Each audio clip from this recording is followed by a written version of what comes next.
आणि म्हणून सर्वांना आनंद झाला. अरणमध्ये सावता महाराजांचा विवाह झाला. सुशील सुंदर अशी पत्नी त्यांना मिळाली. पण मी आपल्याला कालच्या कथेत सांगून गेलो की अरणमध्ये राहणारे कामाजी माळी ओंकार स्वामी कट्टर शत्रू सावता महाराजांचे फार त्रास दिला या मंडळींनी. आणि म्हणून तो असणारा कामाजी मात्र आता खजील झाला. तो विचार करू लागला, अरे एवढे स्थळ या सावत्याला आले पण सगळे मी माग पाठवले, पण मी जे माग पाठवले त्या मुलींपेक्षाही त्या कन्यांपेक्षाही सुंदर कन्या सुशील कन्या सावता महाराजांना मिळाली. म्हणून मनामध्ये खजील झाला. सावता महाराजांचा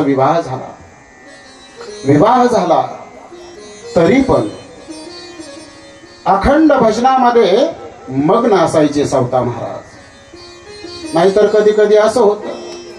आता आमचे डॉक्टर साहेब आम्ही सर्व मंडळी फार म्हणजे मी तर लहान होतो. आमचे असणारे बंधू सायकलीवर आम्हाला घेऊन जायचे भजनाला. पहिली दुसरी चौथी पाचवीला असेल. आणि म्हणून तेव्हापासून आपण भजन करतोय. पण आमच्यातले बरेच जण जेव्हा त्यांचे विवाह झाले तेव्हापासून महाराज त्यांचं भजनच बंद झालं. परत काही बरोबर आहे डॉक्टर सर? हा, बरेच जण नाही आले परत भजनाला. सावता महाराजांचं तसं नव्हतं. जीवनामध्ये सुख जरी आलं असेल आणि दुःख जरी आलं असेल, एवढा विवाह झाला त्यांचा, पण मात्र भगवंताला विसरले नाही. यालाच परमार्थ म्हणतात. आणि मग त्यांच्या भक्तीवर मात्र कुठलंही विघ्न आलं नाही. सुख आणि दुःख महात्म्याला समान असतं मायबाप जीवनामध्ये. जनाबाई आता असणारे पती सासू सासऱ्यांची सेवा करू लागल्या. सुंदर स्वयंपाक करावा, सर्वांना तृप्त करावं. दारामध्ये कुणी अतिथी आला, साधू संत आले, त्यांना प्रेमानं भोजन द्यावं. आणि आपणही देत जावं मायबापा. हे शिकायचंय आपल्याला, नुसतं ऐकायचं नाही.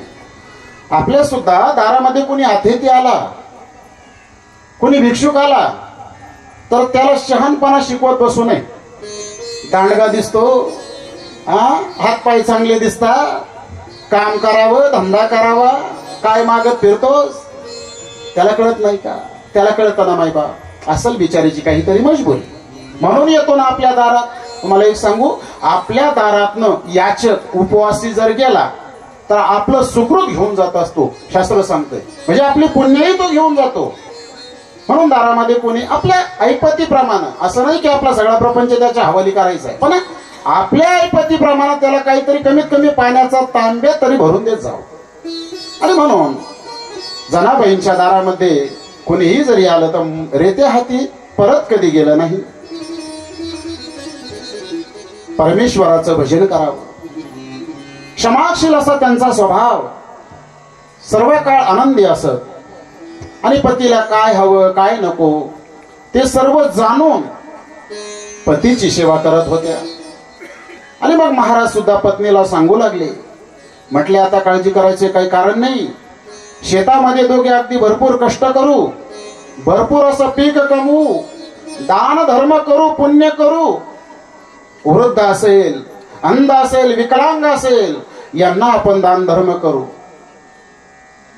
ब्रह्मचारी संन्यासी आपल्या दारात जर आले तर त्यांनाही अन्नदान करावं. आणि अशा पद्धतीनं जनाबाई आता प्रपंच करू लागल्या. सावता महाराज शेती करू लागले. त्यांच्या खांद्याला खांदा लावून जनाबाई सुद्धा अगदी त्या ठिकाणी शेती करतायत. अमाप असं पीक येऊ लागलं सावता महाराजांच्या शेतामध्ये.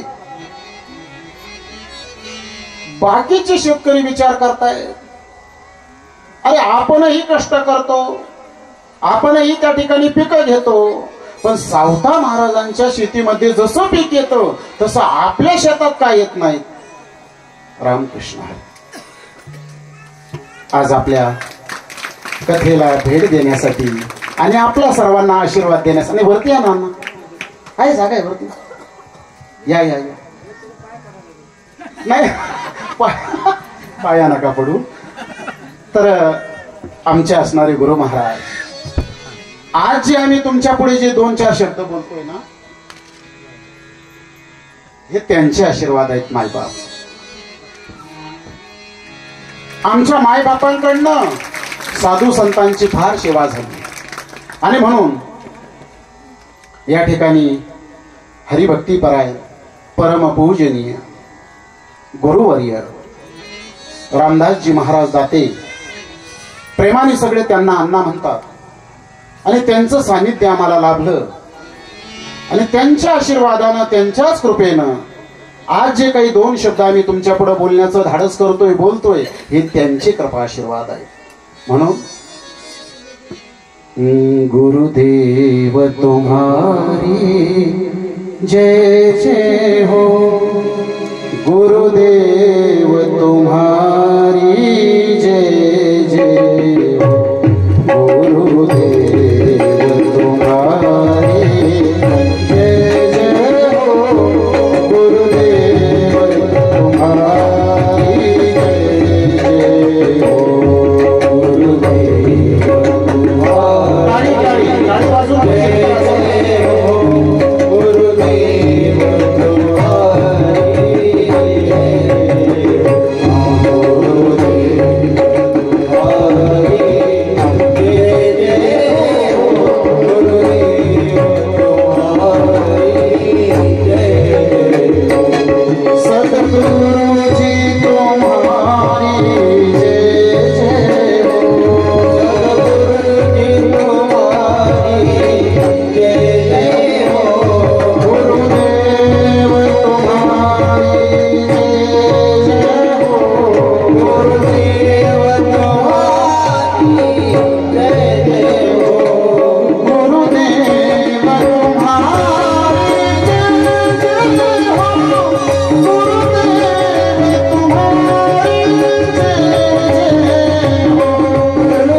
सावता महाराजांच्या जीवनामध्ये सुखाचे दिवस आले आणि सावता महाराज आपल्या पत्नीला उपदेश करू लागले. जीवनामध्ये आपण कोणतंही काम जरी करत असलो ना पण निष्काम भावनेनं ते कर्म करावं आणि जीवनामध्ये केलेलं जे जे कर्म आहे ते भगवंताला अर्पण करावं. म्हणून नैष्कर्माचे जनक ज्यांना म्हटलं जातं, म्हणूनच त्यांना जीवनामध्ये ते कर्म प्रधान असं जीवन जगले. वाट्याला आलेलं जे जे कर्म होतं ते करत होते, पण प्रत्येक कर्म भगवंताला अर्पण करत होते. पंढरपूरमध्ये कर्माबाई नावाच्या फार मोठ्या भक्त होऊन गेल्या. वाट्याला आलेलं जे जे कर्म आहे ते सगळं ते भगवंताला अर्पण करत होते. कोणतंही कर्म केलं तर पांडुरंग अर्पणमस्तु असं म्हणायच्या, आणि मग दररोज घरातला जो कचरा आहे तो झाडून घ्यायचा, आणि तो कचरा टाकत असताना सुद्धा भगवंताला तो अर्पण करायचा. त्रासणारा कचरा भगवंताच्या अंगावर जाऊन पडत होता. केवढा मोठा अधिकार असेल. कर्माबाई त्यांचं नाव बरं, फार मोठ्या संत होऊन गेल्या. आणि मग आता असणारे त्या तिघांचे बडवे पुजारी विचार करू लागले, हा कचरा नक्की येतोय कुठून, कोण टाकतंय. आणि मग लक्षात आलं, म्हटले ती जी कर्माबाई आहे ना, तिचा जो असणारा केर टाकत असताना भगवंताला अर्पण करते, म्हणून कचरा येतोय. केवढा मोठा अधिकार. म्हणून जीवनामध्ये सावता महाराजांनी जे जे कर्म केलं ते भगवंताला अर्पण करत होते आणि त्या पद्धतीनं जीवन जगत होते. आणि तोच उपदेश पत्नीला करतायत.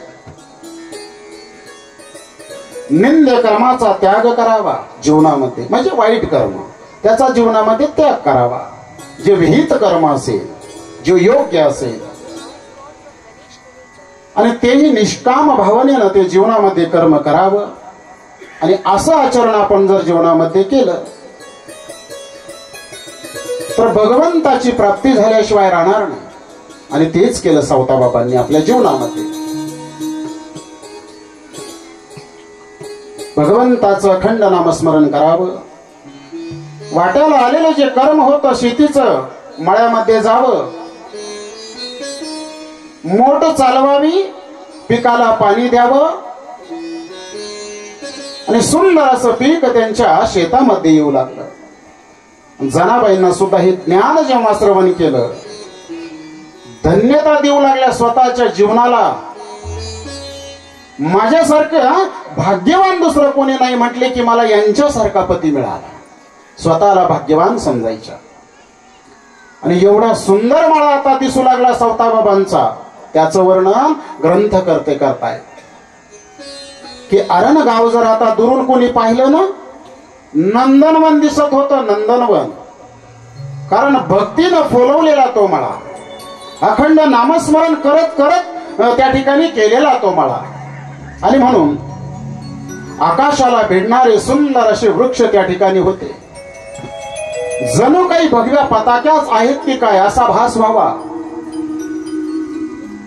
हिरवेगार पीक आलेलं आहे, सुंदर अशी फळं आहेत, सुंदर अशी फुलं आहेत, आणि हे सर्व काही जीवाला प्रसन्न करत होतं. आणि हे पाहून मात्र अरण ग्रामवासी आनंदी होत होते. लांबूनच त्या ठिकाणी सावताबाबांची विहीर दिसायची.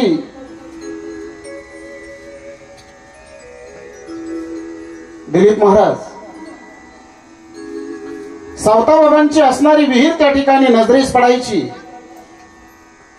आणि विहिरीवरती संत श्री सावता महाराज दिसायचे. मोटाला सुंदर असे बैल जुंपलेले असायचे. आणि त्या मोटेच्या द्वारे पिकाला पाणी देण्याचं काम त्या ठिकाणी चालू असायचं. आणि अशा पद्धतीनं सावता महाराजांचा तो मळा रोज त्या ठिकाणी कष्ट करतायत. सुंदर असं पीक येऊ लागलं, धनधान्यानं घर भरलं. 2 पैसे गाठीला त्या ठिकाणी येऊ लागले.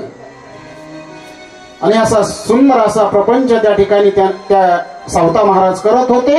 आणि त्याच जोडीला सुंदर असा परमार्थही करत होते. मी सांगून गेलो आपल्याला, वारकरी संप्रदायानं संसारिक जीवासाठी एवढा सुंदर मार्ग सांगितलाय आणि एवढा सोपा मार्ग सांगितलाय भगवत प्राप्तीचा. काय? कामामध्ये काम काही म्हणा राम राम,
एवढा सुंदर उपदेश तुकाराम महाराजांनी केला संसारिक जीवासाठी की कामामध्ये काम, वाट्याला तुमचं जे जे कर्म आलेलं असेल ना ते कर्म आनंदाने करावं, हातापायानं काम करावं आणि मुखानं भगवंताचं नामस्मरण करावं. आणि म्हणून सावता महाराज सुद्धा आपल्या मळ्यामध्ये सकाळी उठावं, स्नान करावं, स्नान संध्या झाल्यानंतर भगवंताची पूजा करावी आणि वाट्याला आलेलं जे शेतीचं कर्म आहे, जनाबाई आणि सावता महाराज मळ्यामध्ये येत असत.